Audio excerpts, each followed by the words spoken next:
State of the Nation.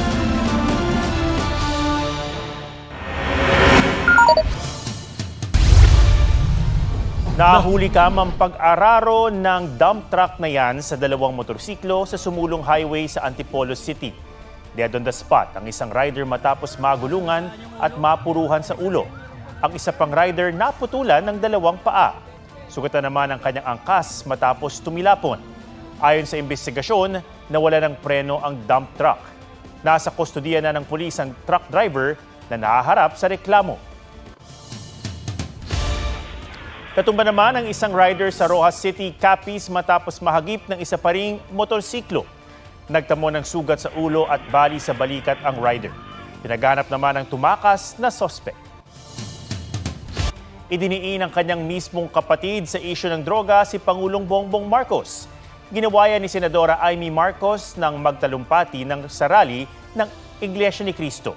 Pinabulaanan naman ng palasyo ang alegasyon at naglabas ng dating negative drug test result ng Pangulo. May report si Jonathan Nandal. Sa ikalawang araw ng rally ng Iglesia ni Cristo, tahasang binatikos ni Senador Amy Marcos sa kanyang talumpati sa stage ang kapatid na si Pangulong Bongbong Marcos. Batid ko na nagda-drug siya. Nalaman ko at ng pamilya. Nalaman ng pamilya. Seryoso ito. Minsan, kami ng Presidential Guard at Metro Gompa ang naglilinis tuwing nagpa-party po sila.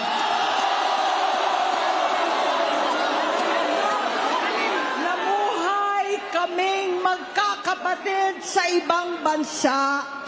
Kami-kami lang. Kinumbinsi ko pa si Bongbong. Pakasalan mo na si Lisa. Naisip ko noon, kapag nag-asawa siya, malalagay na sa tahimik at magkakaroon ng direksyon. Ang laki ng pagkakamali ko. Mas lumala ang kanyang pagkalulong sa droga.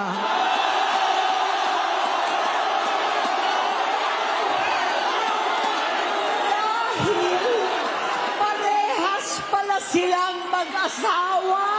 Noong 2016, kasabay ng kampanya ni dating Pangulong Duterte laban sa droga, lumabas ang pangalan ni Bongbong sa listahan.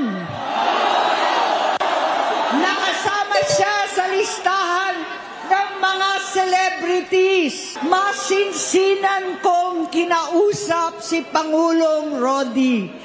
Halos manikluhod ako.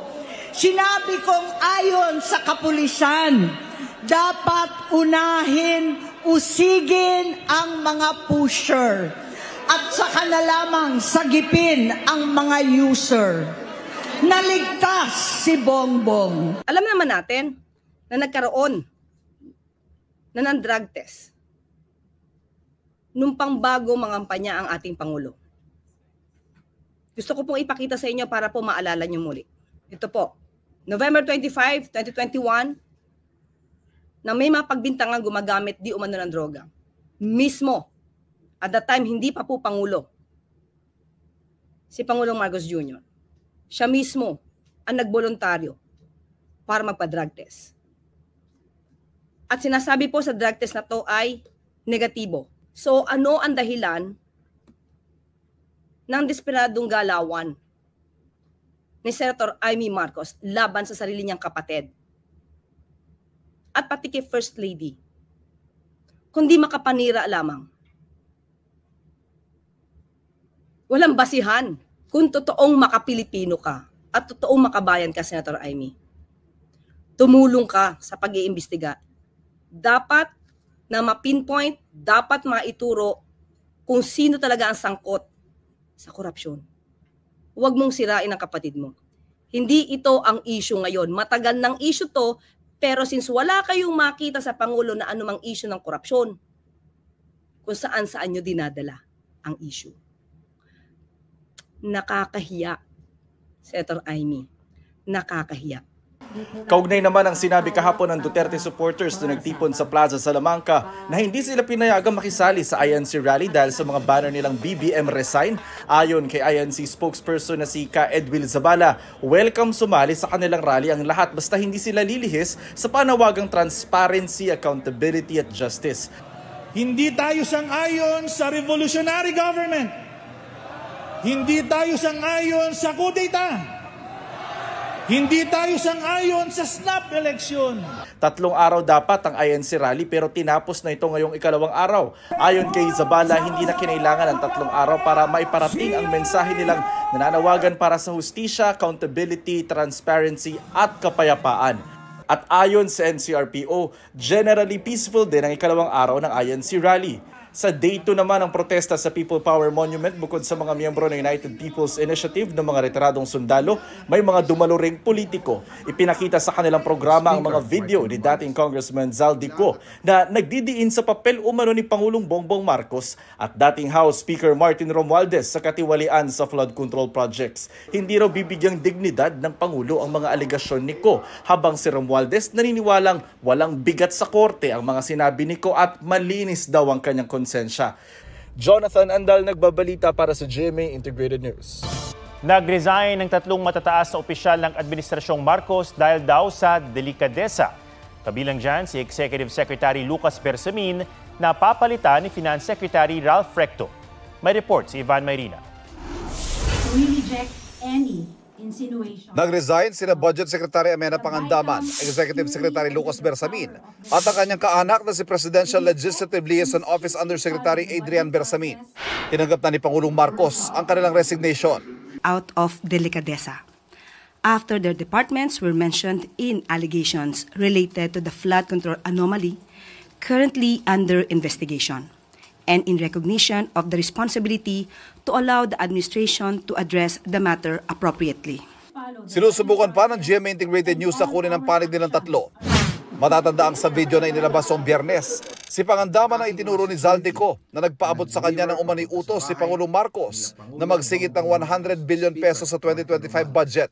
Nakumpirma raw ito ni Ko kay resigned Undersecretary Bersamin. Nauna nang itinanggi ni Pangandaman ang akusasyon ni Ko habang kinukuha pa namin ang panig ni resigned Yusek Bersamin tungkol dito. Pagtitiyak na Malacanang, hindi lusot sa investigasyon ang mga nagbitiw na opisyal, maski ang Pangulo. Ang sabi po ng Pangulo, walang exempted sa investigasyon. Does that statement also apply to him? Of course, wala naman talagang dapat na exempt. Pero ang Pangulo, alam niya po ang kanyang ginagawa, alam niya po kung bakit niya pinaimbestigahan at pinangunahan ang malalimang pag-iimbestiga na ito. Ang inanunsyo naman kapalit ni Bersamin bilang Executive Secretary ay si Finance Secretary Ralph Recto na dating kongresista at senador. Ikinagulat daw ito ni Recto at hindi pa personal na nakakausap si Pangulong Marcos. It was announced, a surprise, yeah, but work has to continue. Essentially, I think the role of the ES is just governance. So taong bahay ka doon. How do you make improve government services, get the departments to move faster, ensure that we follow the Philippine Development Plan. So palagay ko yun yung role natin. Inanong si Recto kaugnay sa pagbibitiw ni Pangandaman. Hindi po giving credence to Zaldico? No, I don't think so. She is giving the president the free hand to investigate all the departments. Nasurpresa naman sa pagbibitiw ni Pangandaman ang tatayong OIC ng Department of Budget and Management na si Undersecretary Rolando Toledo. Nanginginig pa nga ako ngayon. I was told only before she leaves, she will attend something and lead some meeting. So I was told na ako daw pinadala niyong pangalan. No official communication has been sent yet, so I don't know what to answer your questions. Pero sir, are you ready? Matagal tayo sa government. Samantala, ang papalit namang Finance Secretary ay si Presidential Advisor for Investments and Economic Affairs, Frederick Go. Ipinagpapasalamat daw niya ang patuloy na pagtitiwala at kumpiyansa sa kanya ng Pangulo at tiniyak na buong kanyang commitment sa pagsusulong ng paglago ng ating ekonomiya. Ivan Mayrina nagbabalita para sa GMA Integrated News. Sa isang pahayag, sinabi ni Pangandaman na nagbitiw siya dahil nais niyang i-uphold ang integridad ng serbisyo publiko. Binatikos ni Vice President Sara Duterte ang Administrasyong Marcos na anya'y nahaharap umano sa crisis of confidence. sa gitna ng kaliwat-kanang protesta kontra korupsyon. The president now faces a profound crisis of confidence, especially in the way these corruption investigations are being handled, which appear to lack both direction and resolve. We also seek clear answers on how a budget that deprived Filipinos of billions and billions of pesos was approved under his watch. Inungkat pa ng bise ang naranasan umano niya noong DepEd Secretary pa siya na pagmamanipula raw ng Kamara sa budget ng DepEd na anya'y pinaghati-hatian ng mga kongresista. Tugon naman ni Palace Press Officer Claire Castro, huwag magmalinis ang hindi malinis. Inungkat din ni Castro ang ilong issue ng bise, kabilang na ang paggamit ng confidential funds. Kung sino man yung nagsasabing walang trust and confidence, siguro siya po mismo ang maglahad kung mayroon siyang nakakaharap na anomalya. Huwag magmalinis ang hindi malinis at huwag magpakabayani ang hindi bayani.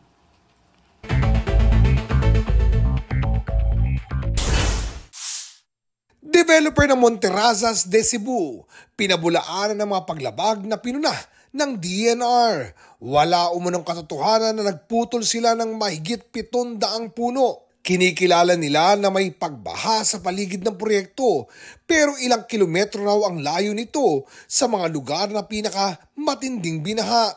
Iba rin daw ang drainage basins at natural waterways ng mga lugar na ito. GMA Network Incorporated Chairman Attorney Felipe L. Gozon ginawaran ng Malabon Medal Badge Lifetime Award bilang Most Outstanding Citizen. Para kay Attorney Gozon, isang malaking karangalan ang pagkilala.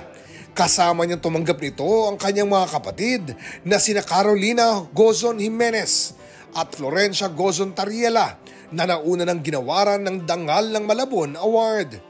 Ayon sa Kasama Incorporated na nag-organisa ng event, kinilala si Attorney Gozon dahil sa kanyang matatag na paninindigan sa katotohanan at pagsusulong ng responsableng pamamahayag sa pamamagitan ng pamumuno sa GMA Network Incorporated.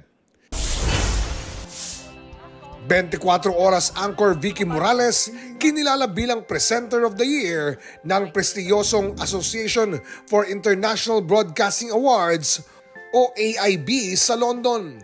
Kinilala ang husay ni Morales sa paghahatid ng pinakasariwang balita at pagsilip sa kalagayan ng mga pinakamaliliit nating kababayan.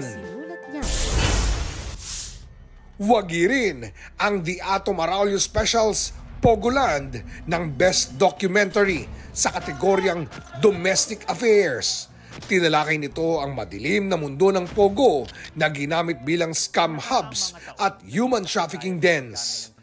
Oscar Oida, nagbabalita para sa GMA Integrated News.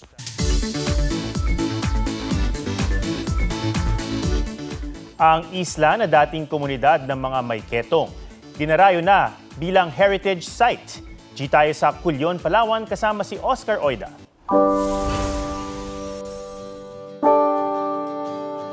Ang malaparaisong isla ng Culyon, Palawan. Sinong mag-aakala na minsan itong tinawag na Island of the Living Dead? 1900s nang makilala ang Culyon Island bilang pinakamalaking leper colony o komunidad ng Mayketong sa buong mundo.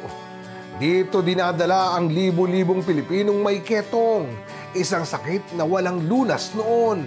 Higit 16,000 pasyente ang dinala rito, karamihan sa kanila sa apilitang hiniwalay sa kanilang pamilya.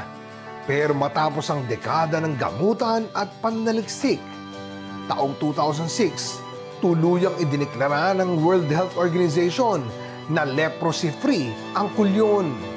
Kaya ang dating isla ng pagdurusa, ngayon, isla na ng pag-asa. Yan ang ipinadarama sa mga bumibisita roon gaya ni Shane Funcion. When you visit Culyon, first talaga pupunta ka doon because of the heritage sites. Kung sabihin mo na Philippines is beyond beaches, Culyon is like really a proof of that.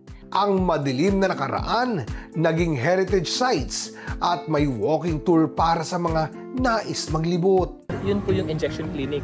Diyan sila tinuturukan ng kanilang gamot.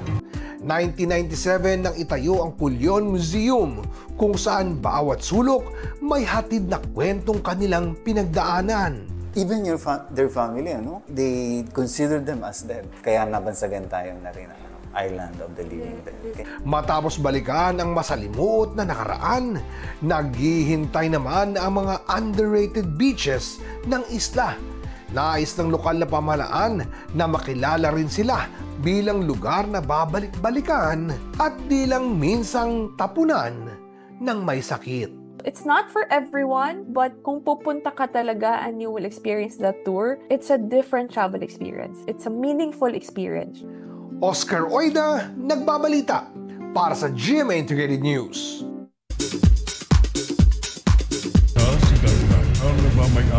Tom Rodriguez papasok na rin sa Encantadia Universe. Siya si Gargan, ang bathala ng kadiliman, kaguluhan at pagkawasak. Ang kanyang pagdating, mitya ng pagkasawi ng isang mahalagang tauhan para sa mga Encantado.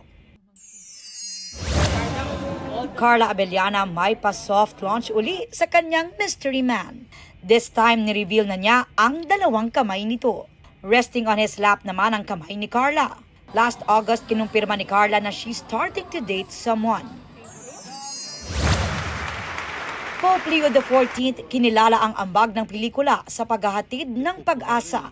Sa isang event sa Vatican, nakaharap niya ang ilang Hollywood stars and filmmakers, kabilang sina Kate Blanchett. His Holiness's words today were a real charge not to shy away from difficult, painful stories, that often happens in the cinemas. Chris Pine at direktor na si Spike Lee na nagbigay pa ng jersey sa Santo Papa. I gave the Pope a New York Knicks jersey.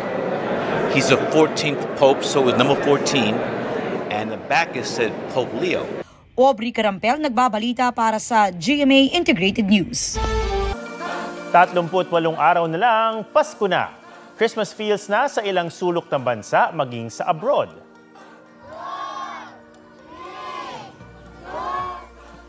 Isang malaking Christmas village ang mabibisita sa San Jose City, Nueva Ecija. Pinailawan nila roon ang kanilang giant Christmas tree at Belen. Hitik naman sa iba't ibang klase ng Christmas lights ang halos 1 hektaryang compound ng Nueva Ecija 2nd Congressional District Office. Nakisaya rin ang ilang ambassador sa iba't ibang bansa sa taunang Belenismo sa Tarlac. Namangha sila sa mga nagagandahang mga Belen.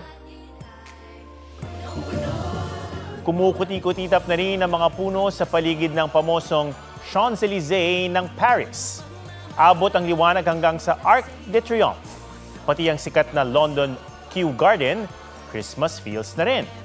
Tampok ang isang light installation at display habang may tumutugtog na orchestra.